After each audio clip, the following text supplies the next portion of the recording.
आता महाराष्ट्रासह संपूर्ण देशामध्ये सुरू असलेला अनुसूचित जातीच्या उपवर्गीकरणाचा जो विषय आहे, हा विषय खरं तर अतिशय गंभीर विषय आहे. या विषयाला महाराष्ट्रामध्ये बीजेपी सरकार अनुसूचित जातीतल्या जातींमध्येच ग्रहयुद्ध लावण्यामध्ये यशस्वी झालेली आहे. हा पहिला मुद्दा झाला.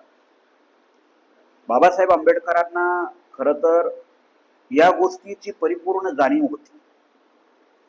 जर अनुसूचित जातीच्या लोकांचं भविष्य आपण राज्य सरकारांच्या हातामध्ये दिलं तर राज्य सरकार अनुसूचित जातीच्या लोकांना आपल्या फायद्यासाठी वापरून घेतील आणि त्यांच्यामध्ये आंतरिक संघर्ष पेटवतील.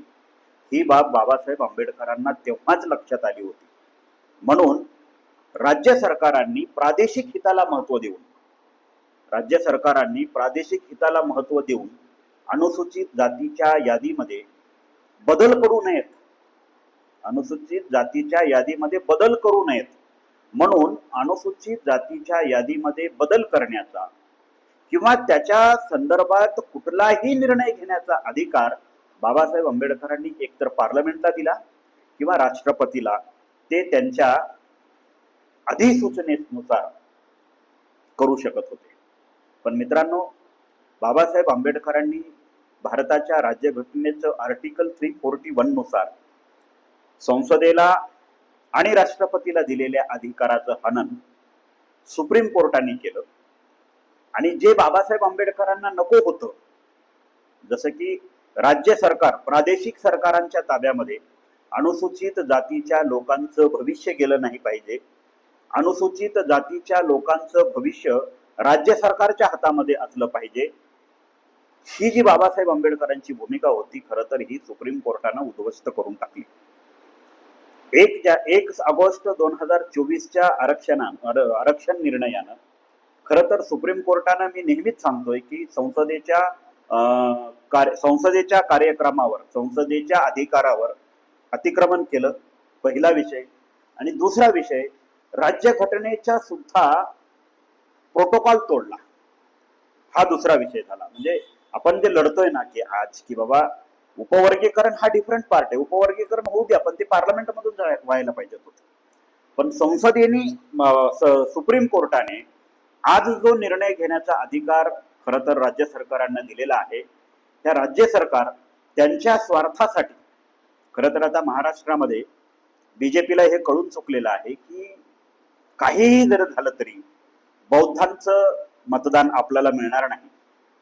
त्यामुळं अनुसूचित जातीतले जे काही अन्य घटक आहेत, जसं की आता मांग हा घटक आहे, तो त्यांना फोडून आपला कायमची होट बँक बनवण्यासाठी, मांगांना फोडून कायमची होट बँक बनवण्यासाठी खरं तर हा RSS आणि बीजेपीने स्टेट लेवलवर केलेला फार मोठा, अनुसूचित जातीच्या लोकांसोबत केलेला फार मोठा धोका आहे. कदाचित हे मातंग समाजाच्या लोकांना अजून 15-20 वर्षांनी लक्षात येईल, जेव्हा त्यांना त्यातून साध्य काहीच होणार नाही. आणि तसं साध्य काहीच होणार नाही. मी तुम्हाला सांगतो ना, आता समजा आता असेंब्लीच्या मेंबर ऑफ इथल्या लोकल असेंब्लीच्या इलेक्शन आल्या की इलेक्शनच्या पुढं हे जे वर्गीकरणाचा जो विषय आहे तो कायद्यात रूपांतर करेल राज्य सरकार, आणि त्यानंतर फडणवीसच कोणाला तरी सांगून त्याला कोर्टामध्ये चॅलेंज द्यायला लावेल. आणि मुळात हे कोर्टात टिकणारच नाहीये. हा जो विषय आहे, यांनी जरी कायदा केला तरी तो कोर्टात टिकणार नाही. आणि जसं मागची 15-20 वर्ष ओबीसी वर्सेस मराठा वाद जो चालू होता महाराष्ट्रामध्ये, तसा वाद मातंग वर्सेस अन्य अनुसूचित जातीतल्या लोकांसोबत हा वाद चालू होईल आणि डिव्हाइड अँड रूल, म्हणजे मताचं वर्गीकरण, मताचं विभाजन होईल. आणि त्यामुळं बीजेपीला फायदा होईल असा त्याच्यातला अनालिसिस आहे. कारण इथल्या अनुसूचित जातीमधला सर्वात मोठा गट जर कोणता असेल तर ती बौद्ध लोक आहेत. आणि बौद्ध लोक मॅक्सिमम प्रमाणात तरी बीजेपीला मतदान करत नाहीत. त्यातल्या त्यात मराठा आणि ओबीसी यांच्यातील संघर्षामुळे बऱ्याच प्रमाणामध्ये मराठा लोक सुद्धा बीजेपीला मतदान करत नाहीत. मग बीजेपी आणि ओबीसी मध्ये लागलेल्या भांडणामध्ये ओबीसींनी काही प्रमाणामध्ये यावेळेस बीजेपीला मतदान केलं, मराठ्यांनी काही प्रमाणामध्ये मतदान केलं, म्हणजे त्यांच्यामध्ये पण त्यांनी डिवाइड अँड रूल केलं. तशीच परिस्थिती आता अनुसूचित जातीतील जो मुख्य घटक आहे बौद्ध, तर त्यांना डायल्यूट करण्यासाठी, त्यांना बाजूला सारण्यासाठी, कारण ते मतदान बीजेपीला करतच नाहीयेत. मग दुसरा प्रभावी घटक काय आहे, तर तो मांग आहे. मग ते मांगाला जवळ करून त्यांनी मांग आपल्याला मतदान करतील ह्या हेतून खर तर हा आरक्षण वर्गीकरणाचा विषय त्यांनी लावून धरलेला आहे. बीजेपीला मांगांचं जर हित करायचंच असतं तर लहुजी वस्ताद साळवे यांचा जो आयोग स्थापन करण्यात आला होता, त्या आयोगाच्या ज्या जवळपास 60 ते 65 शिफारसी होत्या, त्या शिफारसींवर काम केलं असतं त्यांनी. पण त्या शिफारसी सोडून देऊन फक्त वर्गीकरणावरच त्यांनी काम चालू केलेलं आहे. आता वर्गीकरणाने साध्य काय होणार आहे हे आपल्यालाही माहिती आहे आणि मलाही त्याच्याबद्दल सांगण्याचं काही फार मोठं हे नाहीये. वर्गीकरण झालं म्हणजे कुठल्या समाजाची प्रगती होते असं नाही, त्याच्यावर कुठली अंमलबजावणी फार मोठ्या प्रमाणामध्ये होईल, काहीतरी वेगळं तयार होईल असं काही नाही. त्यांना फक्त मतापुरतं हे व्होट डिवायडेशन करायचं आहे आणि म्हणून हा वर्गीकरणाचा अजेंडा RSS आणि बीजेपीच्या इशाऱ्यावर ही मांग लोक चालवत आहेत. अतिशय महत्वाचा विषय याच्यामधला असा आहे की बाबासाहेब आंबेडकरांच्या प्रादेशिक स्वार्थासाठी अनुसूचित जातीमध्ये किंवा अनुसूचित जातीच्या यादीमध्ये किंवा अनुसूचित जातीच्या लोकांच्या हक्क आणि अधिकारांमध्ये ढवळाढवळ करण्याचा अधिकार राज्य सरकारला नव्हता. खरं तर या निर्णयाने तो राज्य सरकारला दिलाय.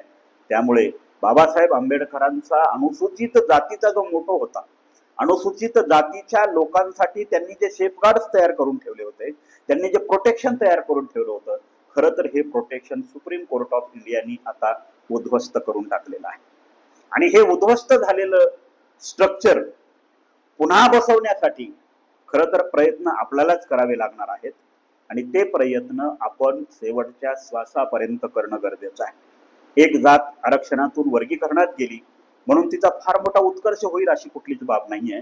आपणही आपल्या हक्क आणि अधिकारांवर काटाक्षाने नजर ठेवून असणं काळाची गरज आहे.